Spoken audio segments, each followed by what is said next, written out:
Combat de cette soirée, Heyari Roi face à Ryan Topa Tepuhiari, hein, un combat des U18, donc pas de frappe au sol, c'est ça hein?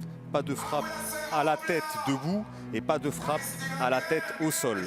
Par contre, les frappes au corps sont autorisées debout et les frappes au sol sont autorisées au corps au sol. Allez, tout de suite, Heyari qui rentre sur une musique adaptée de Snoop Dogg et un peu de raga. Snoop Doggy Dogg. On le disait, hein, chacun a le droit de choisir sa musique d'entrée. Ça donne un peu de courage et un peu de niaque aux combattants. C'est ça, c'est ça. Toi aussi, tu choisissais tes musiques avant quand tu rentrais dans l'octogone? Oui, voilà, je choisissais la musique qui me convenait le mieux pour faire mon entrée.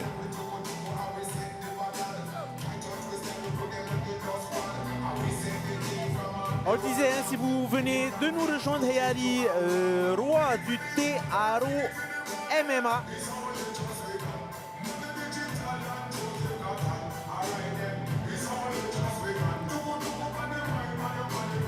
On a bien les Te-Aro MMA, il me semble, ce n'est pas Keoni. Ah, on a Avenenti et le petit frère de Keoni aussi. Mana, oui, oui.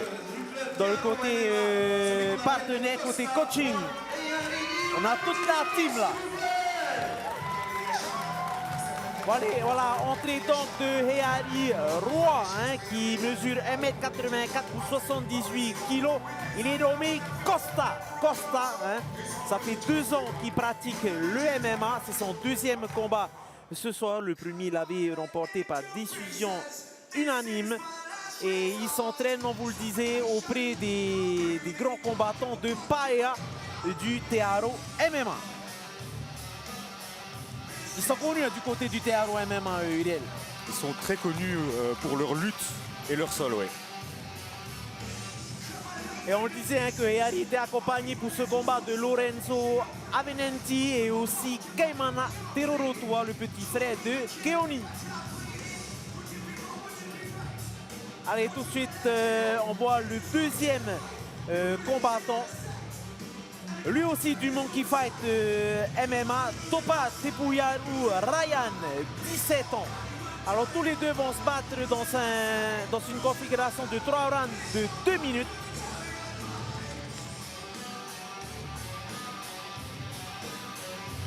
Ryan, hein, 1m75, 76 kg. Il fait de la boxe à l'initiale. Il a fait de la boxe du côté du club de Top Fight qui est conduit par Vatea Bossuet, qu'on salue s'il nous suit. Et ça fait 2-3 ans qu'il fait du MMA aux côtés de Tehotu, hein, puisqu'il fait partie du Monkey Fight MMA.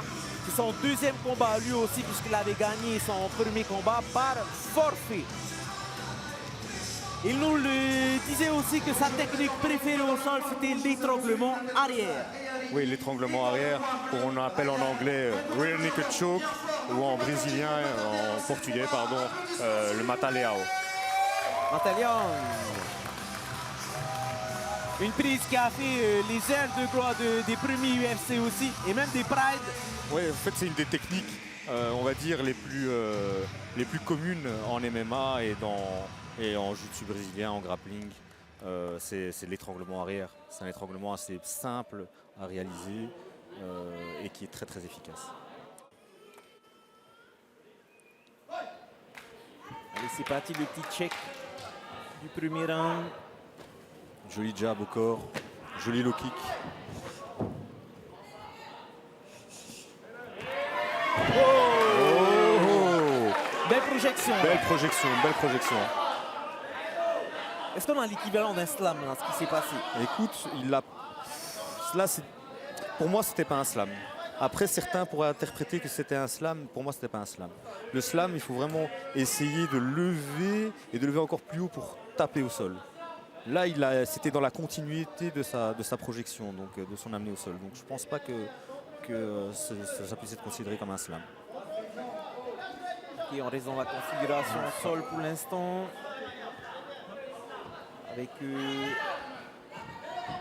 Avec Roi qui travaille sur son adversaire pour l'instant. Ouais, il contrôle bien, il a de belles transitions. Latérale. Là, on voit que Ryan a essaie de prendre une jambe. Ah ouais, ça va vite là. Ça va vite des deux côtés là. Tout de suite, il arrive derrière le dos de son adversaire. Il a du mal quand même de bien se placer. Il reste en Americana. On va dire que Ryan était assez mobile et il défendait bien. Et donc du coup, ça a obligé Yari à faire de belles transitions pour pouvoir garder l'avantage. Voilà, le Grand Endpoint va pouvoir commencer. Je pense qu'il va vouloir... Là, il contrôle bien avec son bras à la tête. Il faut vraiment que Ryan y pente là hein, pour mettre de la distance. Qu'est-ce que tu en penses? Là, Ryan, ce qu'il peut faire, là c'est un petit peu compliqué parce qu'on voit Yari qui se colle à lui, donc il ne lui laisse pas beaucoup d'espace. Mais sinon, sa solution, ce serait de soit le renverser, soit de le repousser avec les jambes au niveau des hanches pour pouvoir se relever. Et voilà, fin de ce premier round qui était plutôt dans une configuration sol, on va dire. De nouveau sol, ouais. En grande partie. 2 minutes, c'est ça, 3 fois 2 minutes. Ouais, Yari qui a bien pu sortir son épingle du jeu en utilisant son striking et en contrant son adversaire avec une amenée au sol lorsque l'autre a voulu initier contrer sur des frappes.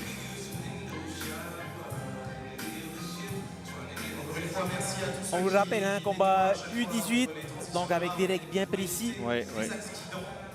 Et 3 fois 2 minutes.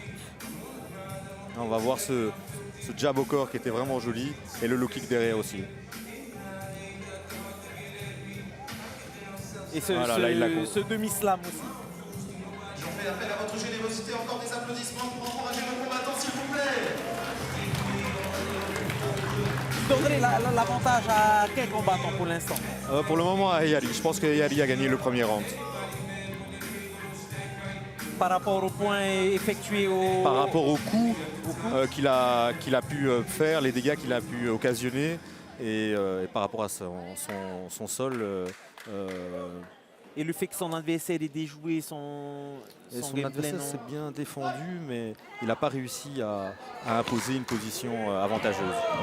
Directement, et Yari qui le contre directement avec une amenée au sol. Là, il faut qu'il fasse attention s'il garde la tête en side. Oui. Là, on est en nord-sud, position nord-sud. Et Ryan qui va essayer sans doute de se mettre sur les genoux ou essayer de recomposer une garde. Et toujours Yari. Ouais. Ah, ça remonte. Il est bien monté là.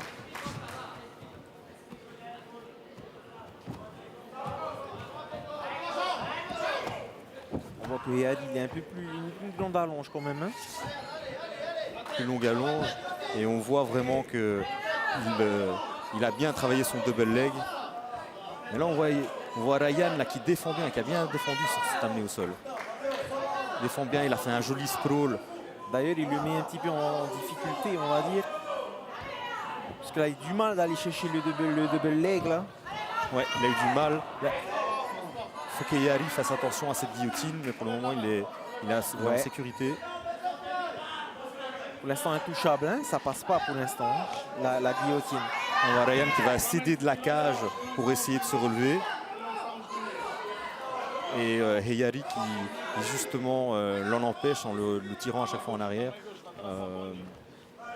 Ça fait partie de la stratégie de défense, hein, d'utiliser la paroi de la cage pour se relever ou essayer de partir. C'est plus facile de se relever grâce à la cage que par exemple au milieu de la cage. Et c'est pour ça qu'on voit souvent les combattants depuis le centre se traîner jusqu'à la cage pour pouvoir se hisser à l'aide de la paroi. Voilà, c'est ça. Pour prendre en fait, on a un appui supplémentaire lorsqu'on a le dos contre la cage. Et fin de ce deuxième round. Et en même temps, on ne gaspille pas d'énergie. On ne gaspille pas d'énergie, on va toujours en gaspiller quand même énormément en essayant de se relever. On essaie d'en gaspiller le moins, justement. Ouais, on essaie d'en gaspiller le moins. On ne se lève pas. Hein. On essaye de se préserver, mais on ne peut pas rester non plus dos au sol. Donc il va bien falloir se relever ou retourner. Et donc il y a un moment où on va d'office devoir utiliser de l'énergie. Le tout, c'est de devoir l'utiliser le moins possible. L'issue de ce round sera décisive. Là, on le voit, hein, que Ryan est bien préparé. On encourage car malgré ces 2 rounds qui ont été assez difficiles pour lui, où on l'a vu dépenser énormément d'énergie, car il était très mobile, très actif, on voit qu'il n'est pas si exténué que ça.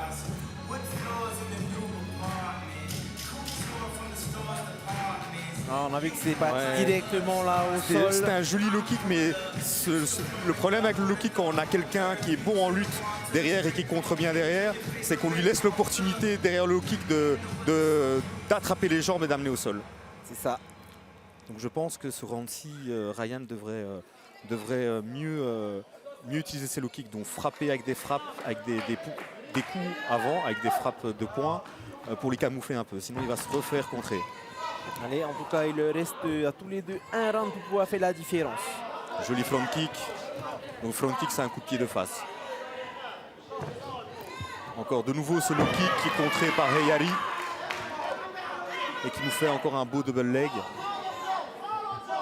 Ryan là, qui a trouvé le coup de son adversaire hein, pour la guillotine. Oui, le souci c'est qu'il est encore en demi-garde. Voilà, donc là c'est très dangereux pour Ryan s'il garde son bras autour de la tête.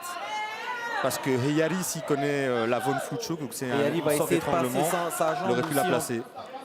Il aurait pu la placer là. Là, on voit que Ryan prend la demi-garde. Ouais. Il va essayer de capitaliser sur cette demi-garde pour essayer de se relever.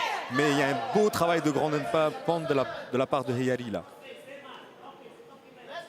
Ouais. Elle essaye. Il va tenter. Ouais, bien défendu par Ryan.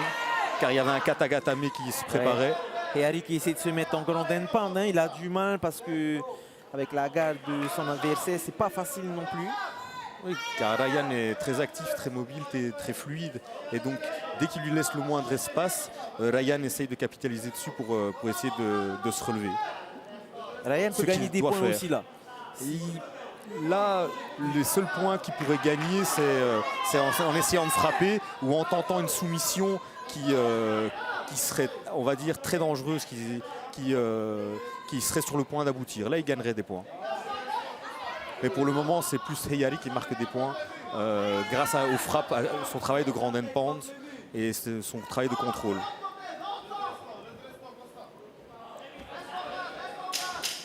C'est un beau travail technique des deux adversaires là. Un travail qui va certainement se terminer au sol. Ça y est, fin de ce troisième combat hein, entre Ryan Topa-Tepuhiari et Heyari Roy.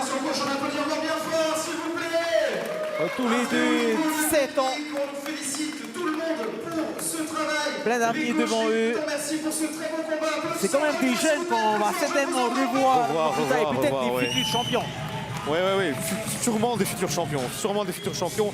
Le tout pour eux est qu'ils doivent rester motivés et continuer sur le long terme. Il faut qu'ils gardent cette flamme en eux, cette faim dans la victoire comme dans la défaite, pour pouvoir continuer. S'ils continuent, d'ici quelques années, on en entendra parler d'eux, c'est sûr. On va juste revenir sur les images, Uriel. Avec ce demi. C'est pas vraiment, c'est une mise au sol. Ouais, c'est un double ramassement de donc c'est le double leg. Maintenant, il a été très bien exécuté à chaque fois. Pourquoi? Parce qu'il l'a utilisé à chaque fois lorsque Ryan tentait un low kick. Il le contrait derrière dessus.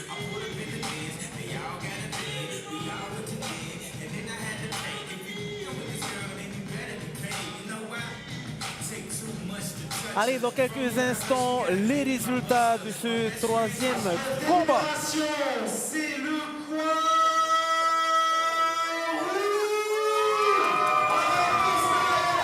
Allez, sans surprise, Julien, hein, tu le disais, Heyari qui menait. Ça y est, il remporte donc cette troisième rencontre. Vainqueur de ce troisième combat, Heyari Roy face à Ryan Topa-Tepuhiari. Ouais, Heyari qui nous a fait une belle prestation et Ryan également, hein, il n'a pas à rougir Ryan, il n'a vraiment pas à rougir. Et ce n'est que le début. Heyari qui n'a rien lâché, qui a amené son adversaire au sol à tout moment et essaie de faire la différence. Il a essayé de faire la différence en le contrant sur son low kick avec cet amené au sol. Voilà, on peut voir nos deux protagonistes. Hein. Avec, je vois qu'on a une championne de body fitness aussi. On n'a que des champions ce soir. Que des champions et des championnes. Allez, dans quelques instants, on va rejoindre notre ami Olivier pour la séance d'interview. Allez Olivier, c'est à toi. Ouais, j'ai le plaisir d'avec Yari Yari. Tes premières impressions après ce combat et cette victoire. Thanks aux combattants, hein. Ciao. Au moins un combat et de plus gagner. Hein. Je suis ça, on s'est bien entraîné avec les collègues, la famille. Oh, putain de merde. Attention, on est à la télé. Sinon, ton game plan, t'as su respecter beaucoup de travail au sol. Ouais. Quand même beaucoup aussi travaillé comme ça à l'entraînement. On s'est bien préparé. C'est quoi l'avenir et tes ambitions, tes objectifs? Moi j'ai envie d'être champion, hein. J'ai envie d'aller loin dedans ça, hein. Je crois en ça. J'aime trop ce sport. Hein. Je vais aller loin. C'est tout ce qu'on te souhaite. Félicitations. Bravo. Thanks. Félicitations.